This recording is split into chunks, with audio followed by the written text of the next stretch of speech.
সব নবীর উম্মতেরা আদম নবীর কাছে যাইবে। আদম কি বলবে, ও আদম নবী, আপনি বলে আমাদের সর্বপ্রথম নবী, আপনি বলে আমাদের পিতা, ও আমাদের পিতা, ও আমাদের আদম নবী, আপনি বলে সর্বপ্রথম নবী, আপনি আমাদেরকে ওই জাহান্নাম থেকে বাঁচানোর জন্য একটু ফিকির করেন। আদম নবী জানায় দিবেন, আমার উম্মতেরা শুনো, ও আমার সন্তানেরা শুনো, আমি নবী ও বিপদের মধ্যে আছি। উম্মতেরা, আমি কেমনি আল্লাহর জান্নাতে যাব, এই ফিকিরের মধ্যে আমি নবী আছি। তোমরা ইব্রাহিম নবীর কাছে চলে যাও।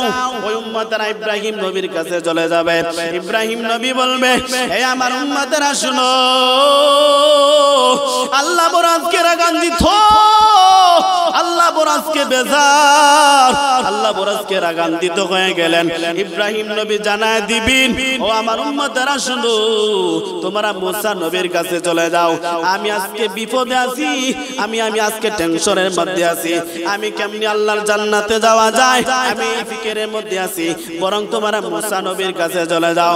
সব নবীর উম্মতেরা যখন মুসা নবীর কাছে যাবে, মুসা নবীর কাছে যাওয়ার পর মুসা নবী জানা দিবে, উম্মতেরা আমি আজকে বড় টেনশনে আছি,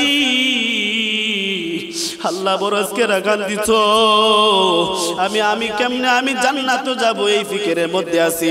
সব নবীরা ইয়া নাফসি বলবি, সব নবীর উম্মত ইয়া নাফসি বলবি, কিন্তু আমার মায়ার নবী, উম্মতের দরদিওয়ালা নবী, ওই কিয়ামতের ময়দানে আমার নবী ওই আল্লাহর কুদরতি পায়ে পড়ে কাঁদবি। আল্লাহর ওই নবীর ওই কান্নার কারণে আল্লাহ তাআলার আরশ পর্যন্ত কেঁপে উঠবে। আল্লাহ তাআলা জিবরাইলকে জানা দিন, ও জিবরাইল, আমার বন্ধুর কান্না আমি আর সহ্য করতে পারি না রে জিবরাইল। আল্লাহ জিবরাইলকে জানা দেন, হে জিবরাইল শুনো, আমার নবীর কাছে চলে যাও, আর গিয়ে বলবে নবী যেন আর না কাঁদে, নবী যেন নবীর মাথাটা তুলে নেয়। কিন্তু জিবরাইল আলাইহিস সালাম নবীর কাছে যাইবে, বলবে নবী আমার, আপনি মাথাটা তুলে,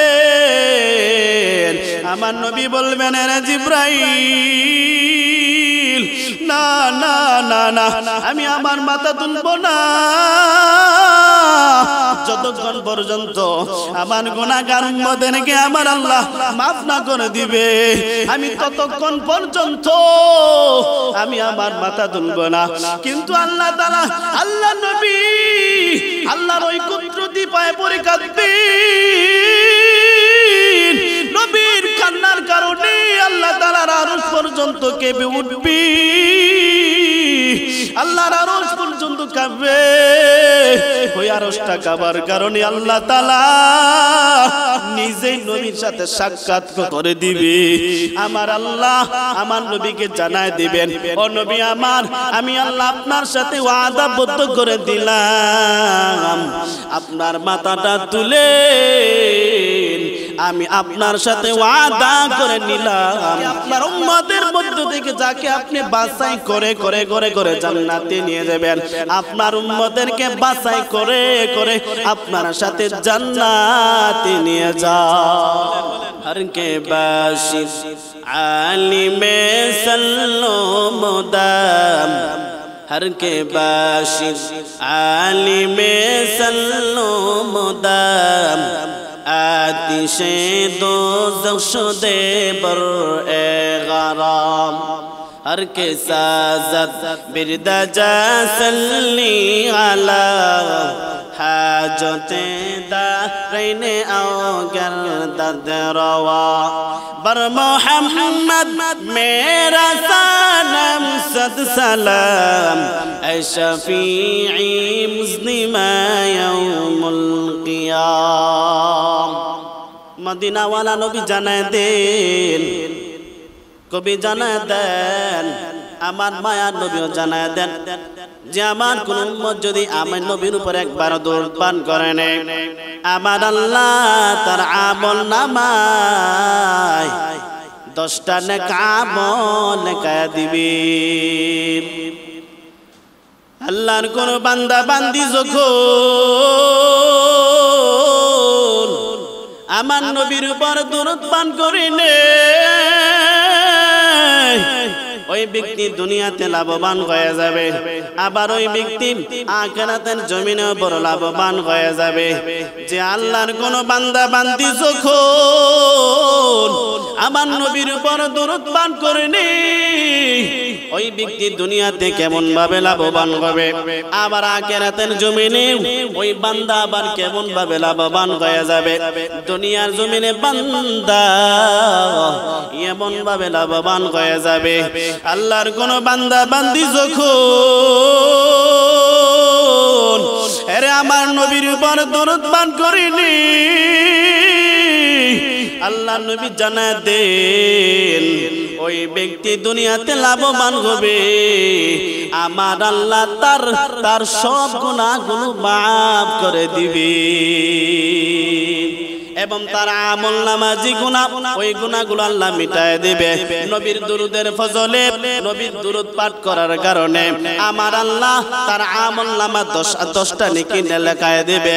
তার আমলনামা যে গুনাহ ওই নবীর দুরুদ পাঠ করার কারণে আমার মালিক তার আমলনামা 10টা নেকা আমল লেখায় দিবে। ওই ব্যক্তি আখিরাতের জমিনে বান্দা কেমন ভাবে লাভবান হয়ে যাবে, আল্লাহর কোন বান্দা বান্দি যখন এর নবীর উপর দরুদ পান করে নেয়, ওই ব্যক্তি আখিরাতের জমিনেও লাভবান হয়ে যাবে। আল্লাহর কোন বান্দা বান্দি যখন ওই জাহান্নামের মধ্যে যাবে, জাহান্নামের মধ্যে যাওয়ার পর আল্লাহর বান্দারা জাহান্নামের মধ্যে যাইবে। জাহান্নামের মধ্যে যাওয়ার পরে যখন আমার মায়ার নবী ওই উম্মতদেরকে জাহান্নাম থেকে শাফায়াত করার জন্য আমার নবী জাহান্নামের কিনারায় যাবে। আমার নবী ওই জাহান্নামের এই কিনারায় যাওয়ার পর আমার নবী তাকায় দেখবি আমার উম্মতেরা জাহান্নামের আগুনে বড় জ্বলতে থাকবে। নবী আমার তাকায় দেখবে ওই জাহান্নামের বান্দার কপালের মধ্যে নবীর দুরুদের চিহ্নগুলো লেখা আছে। নবীর দুরুদের চিহ্নগুলো দেখা যায়। নবী সহজে তিনি বলবেন এ আমার উম্মত হলো দুনিয়ার জমিনে, এই বান্দা আল্লাহর বান্দা দুনিয়ার জমিনে আমি নবীর উপর দরুদ পাঠ করেছে বিদায় ওই জাহান্নামীর কপালের মধ্যে নবীর দুরুদের চিহ্ন লাগা থাকবে। আল্লাহ বলবেন এই আল্লাহর নবী আল্লাহকে জানায় দেন ও দয়ার মালিক আপনার ওই বান্দা জাহান্নামী বান্দা দুনিয়ার জমিনে আমি নবীর উপর দরুদ পাঠ করেছে রে আল্লাহ। এ দয়ার মালিক ওই আপনার ওই জাহান্নামী বান্দাটাকে আপনি একটু দয়া করে আপনার বান্দাকে জান্নাতে দিয়ে দেন রে আল্লাহ। আমার মায়ার নবী ওই জাহান্নামী বান্দাকে শাফায়াত করে আল্লাহ নবীর সাথে জান্নাতে নিয়ে যাবে। তাহলে দুরুদের ফজিলত আছে অনেক। তাহলে আমরা বেশি বেশি করে দুরুদ পাঠ করব। যে ব্যক্তি বেশি বেশি করে দুরুদ পাঠ করে দুনিয়াতে বান্দা লাভবান হবে। যে ব্যক্তি সদা সর্বদা নবীর উপর দুরুদ পাঠ করে আল্লাহ নবী ওই উম্মতকে একদিন আল্লাহ নবী একদিন তার সাথে শাফায়াত করবে। অর্থাৎ স্বপ্ন যুগে যে ব্যক্তি নবীর উপর দুরুদ পাঠ করবে আমার নবী ওই উম্মতকে স্বপ্ন যুগে নবীর চেহারা দেখাবে। তাই বেশি বেশি করে আমরা নবীর উপর দুরুদ পাঠ করব। যে নবী উম্মতের জন্য উম্মতের দরদিওয়ালা নবী, যে আমার মায়ার নবী 24টা ঘন্টায় উম্মতের ফিকির ছিলেন উম্মতদেরকে কেমন ভাবে জাহান্নাম থেকে বাঁচানো যায়, জান্নাতের দিকে উম্মতদেরকে নেওয়া যায়। নবী দুনিয়াতে আসার পর থেকেই শুধু উম্মতের ফিকির ছিল। নবীর ছেলে মেয়ে এবং স্ত্রী নবীর আত্মীয় স্বজনের জন্য এত ফিকির ছিল না যত ফিকির ছিল উম্মতের জন্য। নবী সদা সর্বদাই শুধু ফিকির ছিল উম্মতদেরকে কেমন ভাবে ওই জাহান্নামের আগুন থেকে বাঁচানো যায়। এখনো নবী মদিনাতে শুয়ে আছেন। মদিনা এত সুন্দর না, মদিনা যাইতে পারলাম না, মদিনা দেখতে পারলাম না, আমি অসহায় তাই এত দূরে রই, আমি অসহায় তাই এত দূরে রই, শুধু সালাম জানাই, মদিনা যাইতে পারলাম না, মদিনা দেখতে পারলাম না,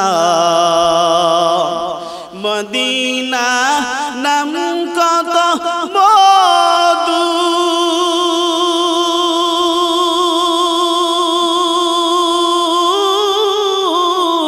মদিনা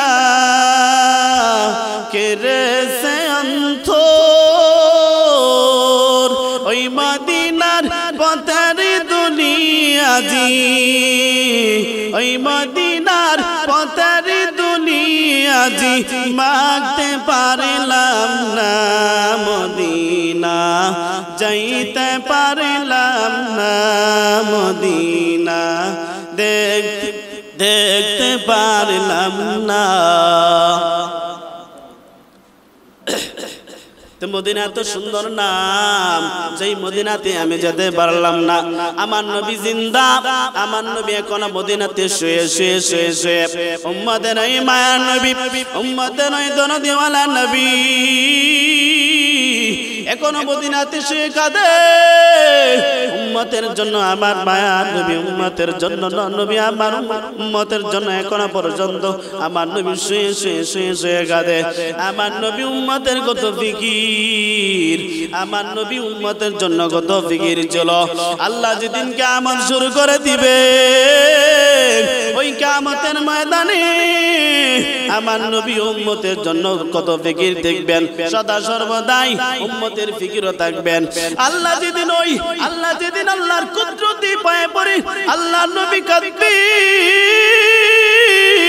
আল্লাহ যেদিন আল্লাহ তার সিংহাসনের মধ্যে যেদিন বসা থাকবেন, আল্লাহ তাআলা তার ওই সিংহাসনের মধ্যে যেদিন বসা থাকবেন, আল্লাহ বলবেন লিমানিল মুলকুল ইয়াউম লিল্লাহি ওয়াহিদিল কাহ্হার।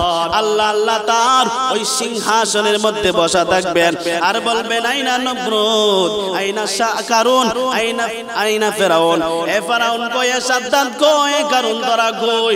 আল্লাহ তাআলা ডাক দিবেন, ও ফেরাউন তুই মুসা নবীর কত দুনিয়াতে কষ্ট দিছস, আমি নবী দেখছি, কিন্তু আমি আল্লাহ আজকে বড় রাগান্বিত, আমি আল্লাহ তাআলা আজকে তোর বিচার শুরু করে দিব। আল্লাহ বলবেন এ নমরুদ আয়, তুই দুনিয়ার জমিনে ইব্রাহিম নবীর কত কষ্ট দিছস রে, ও নমরুদ আমি আল্লাহ তাআলা তাকায় দেখছি, আমি আল্লাহ তাআলা আজকে তোর বিচার শুরু করে দিবে। আল্লাহ তাআলা সেদিন ওই কিয়ামতের ময়দানে রাগান্বিত থাকবে, কেউ কোনো কথা বলতে পারবে না, কেউ কোনো কথা বলতে পারবে না। সব নবীরা যখন ইয়া নাফসি বলবে,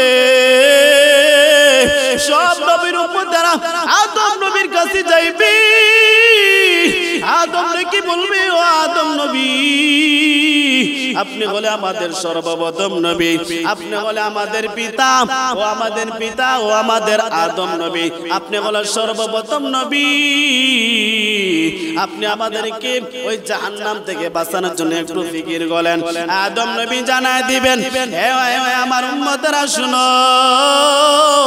ও আমার সন্তানেরা শুনো, আমি নবীও বিপদের মধ্যে আছি রে উম্মতেরা, আমি কেমনি আল্লাহর জান্নাতে যাব, এই ফিকিরের মধ্যে আমি নবী আছি। তোমরা ইব্রাহিম নবীর কাছে চলে যাও, ওই উম্মতেরা ইব্রাহিম নবীর কাছে চলে যাবে। ইব্রাহিম নবী বলবে, হে আমার উম্মতেরা শুনো, আল্লাহ বড় আজকে রাগান্বিত, আল্লাহ বড় আজকে বেজার, আল্লাহ বড় আজকে রাগান্বিত হয়ে গেলেন। ইব্রাহিম নবী জানায় দিবেন, ও আমার আমার উম্মতেরা শুনো, তোমরা মুসা নবীর কাছে চলে যাও। আমি আজকে বিপদে আছি, আমি আজকে টেনশনের মধ্যে আছি, আমি কেমনি আল্লাহর জান্নাতে যাওয়া যায় আমি এই ফিকিরের মধ্যে আছি, বরং তোমরা মুসা নবীর কাছে চলে যাও।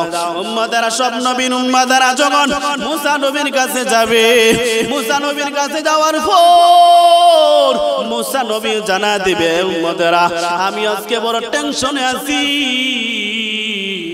আল্লাহ বড় আজকে রাগান দিছ, আমি কেমনে আমি জান্নাতে যাব এই ফিকিরের মধ্যে আছি।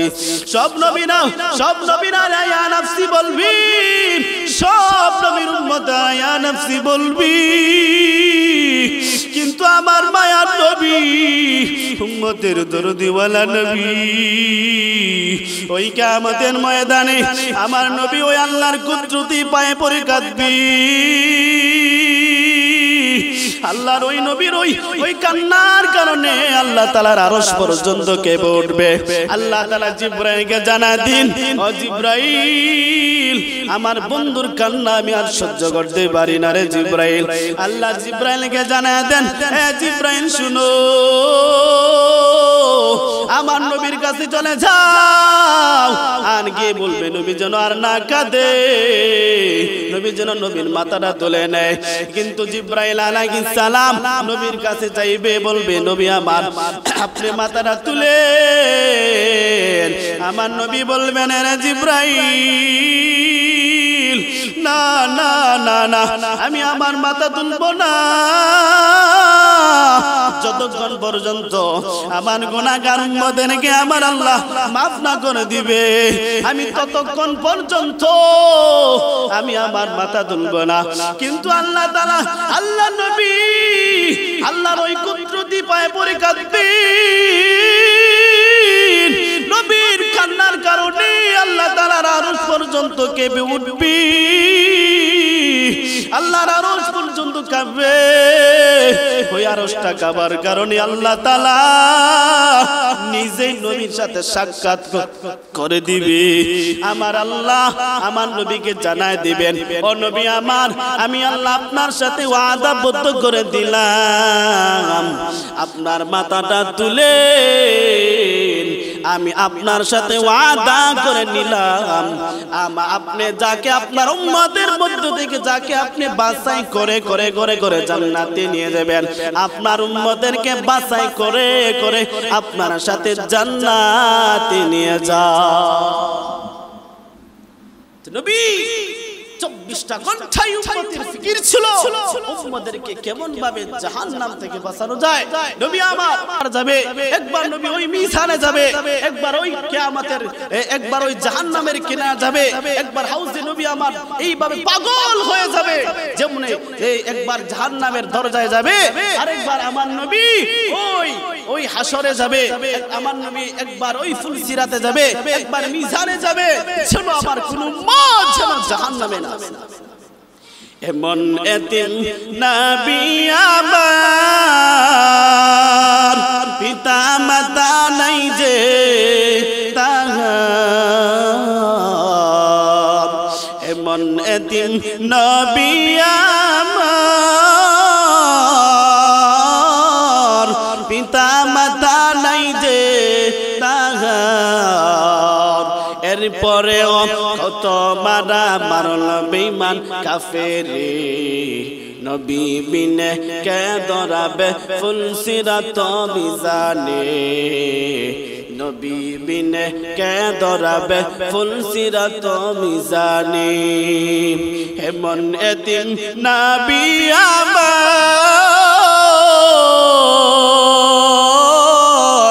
আরে পিতা মাতা নাই যে তাহার, এরপরেও কত মারা মারল বেঈমান কাফেরে, নবী বিনে কে দরাবে ফুলসিরাত মিজানে, নবী বিনে কে দরাবে ফুলসিরাত মিজানে। নবীর জন্য কাঁদো তুমি, আরে কাঁদেন নবী তোমার নাহি, আরে নবীর জন্য কাঁদো তুমি, কাঁদেন নবী তোমার লাগি এরপরে কত মারা মারলো বেঈমান কাফেরে নবী বিনে কে দরাবে ফুলসিরাত মিজানে আমার নবী একবার হাউজে কাউসারে যাবে আমার নবী একবার ওই জাহান্নামের কিনারে যাবে আমার নবী একবার ওই জাহান্নামের দরজায় যাবে আমার নবী একবার মিজানের দিকে দৌড় মারবে আমার নবী একবার হাউজে কাউসারে যাবে আমার নবী উম্মতের এই দরদিওয়ালা নবী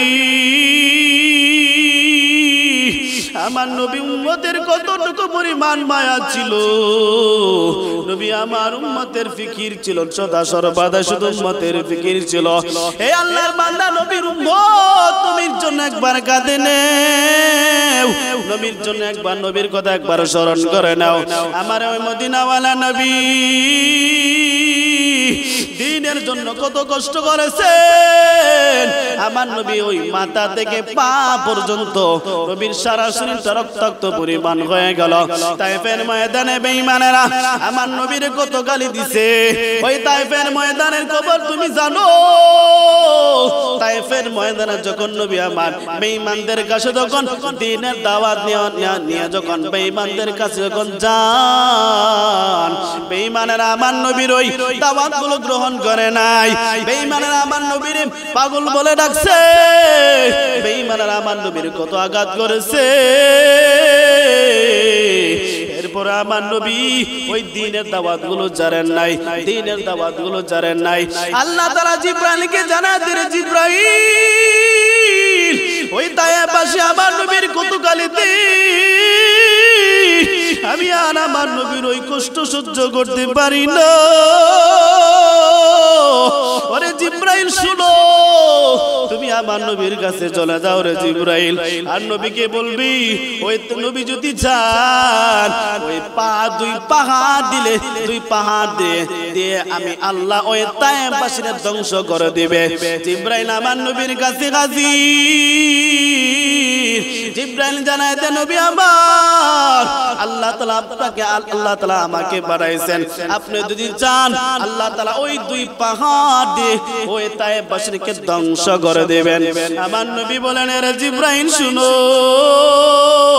আল্লাহ তাআলা আমারে পাঠাইছেন আল্লাহর দ্বীনের দাওয়াত দেওয়ার জন্য তাদেরকে কেমন ভাবে আমি জাহান্নাম থেকে বাঁচানো যায় তাদেরকে জান্নাতে কেমন ভাবে নেওয়া যায় আমি আল্লাহ তাআলা আমাকে আমার উপর দ্বীন আল্লাহ তাআলা দ্বীন বুঝাই দিলেন আল্লাহ তাআলা আমার উপর কোরআন নাযিল করেছেন আমি আল্লাহ তাআলার কোরআন দি আমি আল্লাহ তাআলার কোরআন দ্বারা এবং আমি নবী আমার মুখের দ্বারা তাদেরকে আমি দ্বীনের দাওয়াত দিব কিন্তু বেঈমানরা আমার নবীর ওই দ্বীনের দাওয়াতগুলো গ্রহণ করে নাই বেঈমানরা এমন ভাবে আমার নবীকে কষ্ট দিছি একদিন আম্মা জানা আয়েশা রাদিয়াল্লাহু তাআলা আনহা জানায় দেন হে নবী আমার আপনার পিঠের মধ্যে তো কালো কালো দাগ কিসের রে নবী আমার আল্লাহ নবী জানায় দেন আয়েশা শুনো আমি নবী যখন ওই তায়েফের ময়দানে দ্বীনের দাওয়াত নিয়ে যাই বেঈমানদের কাছে যখন আমি দ্বীনের দাওয়াত নিয়ে যাই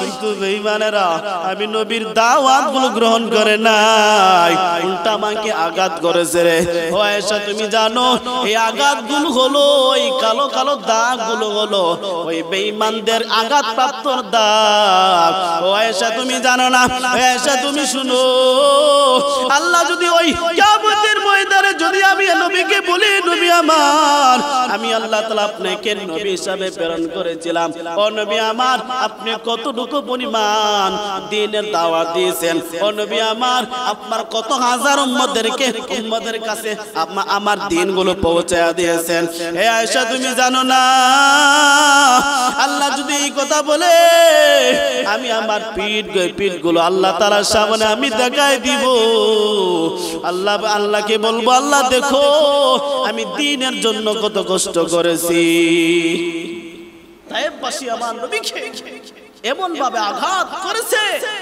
নবী মাথা থেকে পা পর্যন্ত নবীর মাথার রক্তগুলো এই পায়ের থালা পর্যন্ত চলে গেছে তাই আমার নবী যে বলছিলাম যে উম্মতের ফিকির ছিল সদা সর্বদাই, আমার নবী শুধু উম্মতের ফিকির ছিল উম্মতদেরকে কেমন ভাবে জাহান্নাম থেকে বাঁচাবো।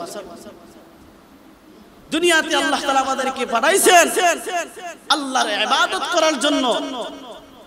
আল্লাহর যে ফরজ বিধানগুলো রয়েছে ওই ফরজ বিধানগুলো আদায় করতে হবে।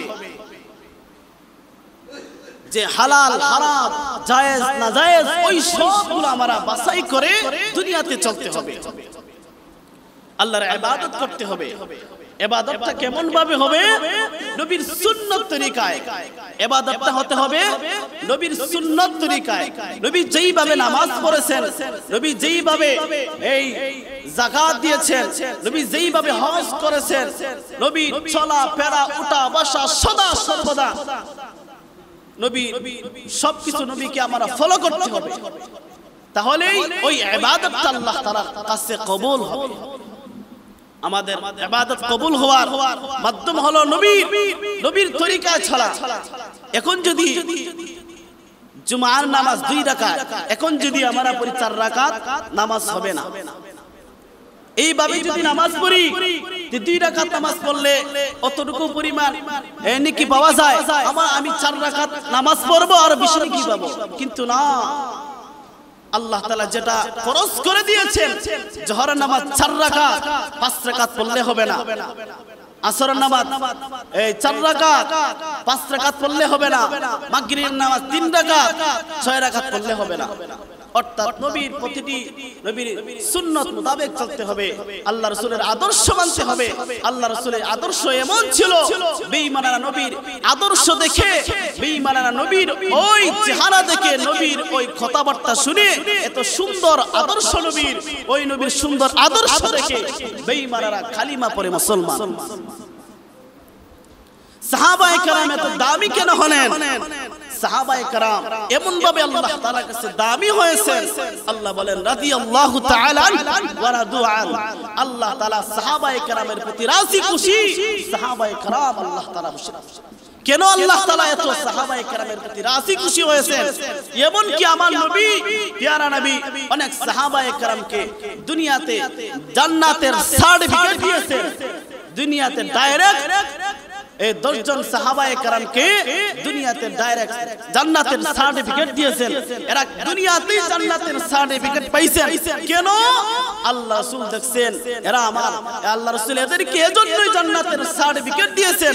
ওই সাহাবায়ে কেরাম নবীকে ফলো করছে, নবী চাল চলন উঠা বসা, নবীর খানা পিনা পেশাব পায়খানা সব কিছু সাহাবায়ে কেরাম নকল করেছে। এজন্যই সাহাবায়ে কেরাম দুনিয়াতে লাভবান হয়েছেন, আখিরাতের জমিনেও সাহাবায়ে কেরাম লাভবান হয়েছেন। তো আমাদের ইবাদতটা হতে হবে নবী যেইভাবে নামাজ পড়েছেন এইভাবে নামাজ হতে হবে। আমরা যে নামাজ আদায় করি, নামাজটা নবীর সুন্নাত তরিকায় হতে হবে। নবী যেইভাবে রুকু দিবেন, নবী যেইভাবে সিজদা দিবেন, নবী যেইভাবে তিলাওয়াত করেছেন, ওই নবীর সব রুকু সিজদা তিলাওয়াত গুলো নবীর সুন্নাত তরিকায় যদি হয়, তাহলে এই ইবাদতটা আল্লাহর কাছে কবুল হবে। যে নামাজ আল্লাহ নবী যেদিন দুনিয়া থেকে চলে যান, কয়েকটা কথা আল্লাহ রাসূলের মুখ থেকে বাইর হয়েছে। তখন এর মধ্যে থেকে একটা কথা ছিল, আসসালাত আসসালাত, উম্মতেরা নামাজ আদায় করো, নামাজ পড়ো, নামাজ। আমার নবী প্যারা নবী সাহাবায়ে কেরাম এত দামি হওয়ার কারণ, কেমন সাহাবায়ে কেরাম দামি হয়ে গেলেন? কারণ সাহাবায়ে কেরাম নবীর প্রত্যেকটা সুন্নতের উপর আমল করেছেন।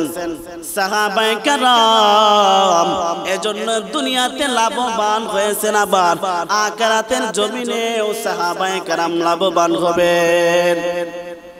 সাহাবায়ে কেরাম দামি হওয়ার কারণ সাহাবায়ে কেরাম নবীর প্রত্যেকটা সুন্নতের উপর আমল করেছেন। নবী যেইভাবে চলেছেন সাহাবায়ে কেরাম সেইভাবে চলেছেন। নবী যেইভাবে খানাপিনা করেছেন সাহাবায়ে কেরাম এই ঠিক তেমনি ভাবে খানাপিনা করেছেন। নবী যেইভাবে পায়খানা পেশাব করেছেন সাহাবায়ে কেরাম ঠিক তেমনি ভাবে পায়খানা পেশাব করেছেন। অর্থাৎ নবী যেমনি ভাবে চলা ফেরা ওঠা বসা সব কিছু সাহাবায়ে কেরাম নকল করেছেন। এজন্য আমার মালিক সাহাবায়ে কেরামের প্রতি সন্তুষ্ট হয়ে গেলেন। এজন্য আমার নবী সাহাবায়ে কেরামকে দুনিয়াতেও জান্নাতের সার্টিফিকেট দিয়েছেন। এই আমার নবীর উম্মতেরা, এই আল্লাহর বান্দা নবীর উম্মত, তুমি 5 ওয়াক্ত নামাজ আদায় করে নেও। যদি 5 ওয়াক্ত নামাজ ঠিক মতে ইহতিমামের সহি যদি সঠিক সময়ে যদি 5 ওয়াক্ত নামাজ আদায় করে নাও, আমার আল্লাহ তোমার জিন্দেগানির সব গুনাহগুলো maaf করে দিবে। আল্লাহ নবী একটা উদাহরণ দিয়ে বলেন, আল্লাহ নবী সাহাবায়ে কেরামদেরকে জানায় দিন, ও সাহাবায়ে কেরাম শুনো, কোন মানুষের ঘরের সামনে যদি একটা পুকুর থাকে, ওই পুকুরের মধ্যে যদি আমার কোন উম্মত দিনে 5 বার গোসল করে নেয়, ওই তার শরীরের মধ্যে কি কোনো ময়লা থাকবে? সাহাবায়ে কেরাম জানায় দেন নবী আমার, কোন মানুষ যদি ওই একটা পুকুরের মধ্যে দিনে 5 বার গোসল করে নেয়, তার শরীরের মধ্যে কোনো ময়লা থাকবে না। নবী আমার জানায় দেন, ওই আমার সাহাবায়ে কেরাম, আমার কোন উম্মত যদি দিনে 5 বার 5 ওয়াক্ত নামাজ আদায় করে নেয়, আমার আল্লাহ তার সমস্ত গুনাহগুলো maaf করে দিবেন। নবী আমার সাহাবায়ে কেরামদেরকে জানায় দেন, এ সাহাবায়ে কেরাম শুনো, কোন আমার উম্মত যদি দিনে 5 বার গোসল করে নেয়, দিনে 5 বার নামাজ আদায় করে নেয়, কোন মানুষ যদি দিনে 5 বার গোসল করে, ওই 5 বার গোসলের দ্বারা তার শরীরের মধ্যে কোনো ময়লা থাকবে না। নবী আমার জানায় দেন, ও সাহাবায়ে কেরাম শুনো, আবার কোন উম্মত যদি দিনে 5 বার 5 ওয়াক্ত নামাজ আদায় করে নেয়, তার মধ্যে কোনো গুনাহ থাকবে না। তেমরা 5 ওয়াক্ত নামাজ আমাদের উপর ফরজ। 5 ওয়াক্ত নামাজ আল্লাহ তাআলা আমাদের উপর ফরজ করে দিয়েছে। ওই 5 ওয়াক্ত নামাজ যদি আমরা সঠিক সময়ে যদি আল্লাহ তাআলার ওই বিধান 5 ওয়াক্ত ফরজ নামাজ যদি আমরা আদায় করি, আল্লাহ তাআলা আমাদের সব গুনাহগুলো maaf করে দেবেন। তবে নামাজটা হতে হবে নবীর সুন্নাত তরিকায়। নবী যেইভাবে নামাজ আদায় করেছেন, সাহাবায়ে কেরাম যেইভাবে নামাজ আদায় করেছেন, ওই সাহাবায়ে কেরাম নবীর নামাজের মতো হবে নবী যেইভাবে নামাজ পড়েছেন, নবীর নামাজের মতো আমাদের নামাজ হতে হবে। সাহাবায়ে কেরাম যেইভাবে নামাজ আদায় করেছেন, ওই সাহাবায়ে কেরামের মতো আমাদের নামাজ যদি হয়, তাহলে আল্লাহর কাছে কবুল। আল্লাহর নবী, প্যারা নবী যেদিন দুনিয়া থেকে চলে যান, এই দিনও আমার নবী বলেছেন, উম্মতেরা নামাজ আদায় করো, নামাজ আদায় করো। কিয়ামতের দিনেও আল্লাহ তাআলা সর্বপ্রথম নামাজের হিসাব নেবেন, সর্বপ্রথম নামাজের হিসাব নেবেন। আল্লাহ তাআলা দুনিয়াতে বানাইছেন, এই দুনিয়াটা আমরা এই দুনিয়াতে ছিলাম না, আমরা কোথায় ছিলাম? দুনিয়াতে আসার আগে মায়ের গর্ভের মধ্যে ছিলাম, মায়ের গর্ভের মধ্যে আসার আগে কোথায় ছিলাম? রূহ জগতের মধ্যে ছিলাম। আল্লাহ তাআলা এত সুন্দর আকৃতি করে আমাদেরকে বানাইছেন, দুনিয়াতে বানাইছেন। দুনিয়াতে সব 18,000 মাখলুকাতের মধ্যে থেকে আল্লাহ তাআলা আমাদেরকে শ্রেষ্ঠ জাতি হিসেবে ঘোষণা দিয়েছেন। 18,000 মাখলুকাতের মধ্যে থেকে আল্লাহ তাআলা আমাদেরকে এত সুন্দর বানাইছেন। দুনিয়াতে এত সুন্দর প্রাণী দুনিয়াতে আল্লাহ তাআলা আস্তে আস্তে আল্লাহ তাআলা আমাদেরকে এই মায়ের গর্ভের মধ্যে আল্লাহ তাআলা আস্তে আস্তে আমাদেরকে বড় করছেন। কেন আল্লাহ তাআলা আল্লাহ আসমান বানাইছেন কুন ফায়াকুন বলিয়া হয়ে যা। জমিন বানাইতে আল্লাহ তাআলা এত সময় নেন নাই, জমিন আসমান বানাইতে আল্লাহ তাআলা এত সময় নেয় নাই, বান্দাকে যতটুকু পরিমাণ সময় দিয়েছে। কারণ এই বান্দা দুনিয়াতে আসবে আর আমার কুদরতি পায়ে বড় সিজদা করবে। এই বান্দা বড় দামি, এই বান্দা বড় দামি। আল্লাহ জানায় দেন কাইফা তাকফুরুনা বিল্লাহ ওয়া কুনতুম আমওয়াতান ফাহইয়াকুম সুম্মা ইউমীতুকুম সুম্মা ইউহয়ীকুম সুম্মা ইলাইহি তুরজাউন। আল্লাহ জানা দে রে আমার বান্দারা, তুমি আল্লাহ তোমরা আমি আল্লাহর নাফরমানি কেমন ভাবে করস। আল্লাহ জানা দে রে আমার বান্দা, আমি আল্লাহ তাআলার নাফরমানি কেমন ভাবে করস। তুই দুনিয়াতে ছিলি না, তুই দুনিয়াতে যাওয়ার আগে এ আমার বান্দা তুই কোথায় ছিলি? তোর মায়ের পেটের মধ্যে ছিলি। এ আমার বান্দা তুই চিন্তা করে দে, তুই আমি আল্লাহর নাফরমানি কেমন ভাবে করস। তুই তোর মায়ের পেটের মধ্যে আসার আগে বান্দা তুই কোথায় ছিলি রে বান্দা? আমি আল্লাহ তাআলা তোর মায়ের পেটের মধ্যে আমি আল্লাহ তাআলা এত সুন্দর করে আমি আল্লাহ তাআলা বানাইলাম। তোর মায়ের পেটের মধ্যে আমি আল্লাহ তাআলা রাখলাম, পাক অবস্থায় তোরে আমি আল্লাহ তাআলা রাখলাম। আমি আল্লাহ তাআলা তোর মায়ের ওই নাপাক জিনিসগুলো আমি আল্লাহ তাআলা খাওয়াই নাই। আমি আল্লাহ ওই তোর মায়ের ওই অঙ্গের মধ্যে একটা তার লাগায়া আর একটা তোর অঙ্গের মধ্যে লাগায়া তারপর আমি আল্লাহ তাআলা ওই নাপাক জিনিসগুলো খাওয়াইলাম। কেন রে বান্দা? আমি আল্লাহ এই তোর মায়ের ওই নাপাক জিনিসগুলো খাওয়াই নাই, কারণ তুই বান্দা বড় দামি। তোর মুখটারে আমি আল্লাহ তাআলা নাপাক বানাই নাই। তোর মায়ের গর্ভের মধ্যে আমি আল্লাহ তাআলা তোরে পাক রাখলাম। তোর মায়ের ওই রক্ত নাপাক শুদ্ধগুলো আমি আল্লাহ তাআলা খাওয়াই নাই। কেন রে বান্দা? তুই এই দুনিয়াতে আসার পর তুই আমি আল্লাহ তাআলার ওই কুদরতি পায়ে পড়ে সিজদা করবি। ও বান্দা তুই বড় দাবিওয়ালা বান্দা। এই বান্দা তুই দুনিয়াতে আসার পর এই মুখ দ্বারা তুই কোরআন পড়বে রে বান্দা। আমি আল্লাহ তাআলা তোর মুখটারে নাপাক বানাই নাই। এই দুনিয়াতে আসার পরে রে বান্দা এই মুখ দ্বারা তুই কোরআন তেলাওয়াত করবে, জিকির আজকার করবে। এজন্য আমি আল্লাহ তাআলা মুখটারে নাপাক বানাই নাই। তুই দুনিয়াতে যাওয়ার পর তুই কেমনে ভাবে তোর মুখটারে নাপাক বানায়া দিলি? তাই আল্লাহ বলেন বান্দা তুই আমার নাফরমানি করিস না। তুই একটু চিন্তা করে দেখ, মানুষের মধ্যে মাথা লাগায়া দেখ, কোথায় ছিলি? তোর কোনো অস্তিত্ব ছিল না। তুই হাঁটতে পারস নাই, তুই কথা বলতে পারস নাই। আমি আল্লাহ তাআলা ওই তুই দুনিয়াতে আসার পরে এই কান্না নামক ভাষাটা তোর মাও বুঝে নাই, তোর বাবাও বুঝে নাই, তোর আত্মীয় স্বজন কেউ বুঝে নাই। শুধুমাত্র আমি আল্লাহ তাআলা একটু তোর কান্না নামক ভাষাটারে আমি আল্লাহ তাআলা একটু কানি তোর মা কি বুঝাই দিলাম। কিন্তু মা ওই সন্তানের কান্নার ভাষাটা একটু বুঝতে পারে। সন্তান যখন কাঁদে কি জন্য কাঁদে বাবা কিন্তু জানে না।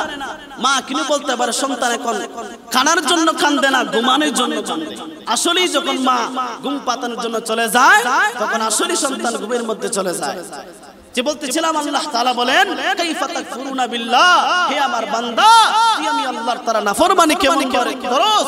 তোর কোনো অস্তিত্ব ছিল না, তোর কোনো নামগন্ধ ছিল না। আজকে তুই এত বড়, তুই আমি আল্লাহ এত বড় হয়েছ, তুই আমি আল্লাহ তাআলার কেমন ভাবে নাফরমানি করস? আমি আল্লাহ তাআলা ওই কান্না নামক ভাষাটারে আমি আল্লাহ তাআলা এত সুন্দর ভাষা আমি আল্লাহ তাআলা দিয়েছিলাম। আল্লাহ বলেন যে বান্দা তুই আমি আল্লাহর নাফরমানি করিস না। আমি আল্লাহ তাআলা তোরে এই জীবন দিলাম, জীবন দেওয়ার পরে আমি আল্লাহ আবার তোরে আমি আল্লাহ তাআলা তোরে তুই মৃত্যু ছিলে আমি আল্লাহ তাআলা তোরে জীবিত করলাম। তোরে জীবিত ছিলে আমি আল্লাহ তাআলা আবার তোরে আমি ওই মারবো, আবার তোরে আমি জীবিত করব। যেই আল্লাহ তাআলার নাফরমানি আমরা ছাড়তে হবে, আল্লাহ বেশি বেশি করে আল্লাহ তাআলার ইবাদত করতে হবে। কমপক্ষে 5 ওয়াক্ত নামাজ আমরা সঠিক সময়ে আমরা ইহতিমামের সহিত যদি আমরা সঠিক সময়ে 5 ওয়াক্ত নামাজ আদায় করি, আল্লাহ তাআলা হয়তো আমাদের এই আমাদের জিন্দেগানি বদলায়া দিবেন, আমাদেরকে আল্লাহ তাআলা পরিবর্তন করে দিবেন। নামাজের দ্বারা মানুষ সব কাজ থেকে বিরত থাকতে পারে, নামাজের দ্বারা মানুষ অশ্লীলতা কাজ থেকে বিরত থাকতে পারে, নামাজের দ্বারা মানুষ সব এই অশ্লীল কাজ থেকে বিরত থাকতে পারে। আল্লাহ তাআলা আমাদের সবাইকে আমাদের বেশি বেশি নামাজ আদায় করতে পারি। আল্লাহ তাআলা আমাদের সবাইকে তৌফিক দান করেন। ওয়া আখিরি দাওয়ানা আলহামদুলিল্লাহি রাব্বিল আলামিন।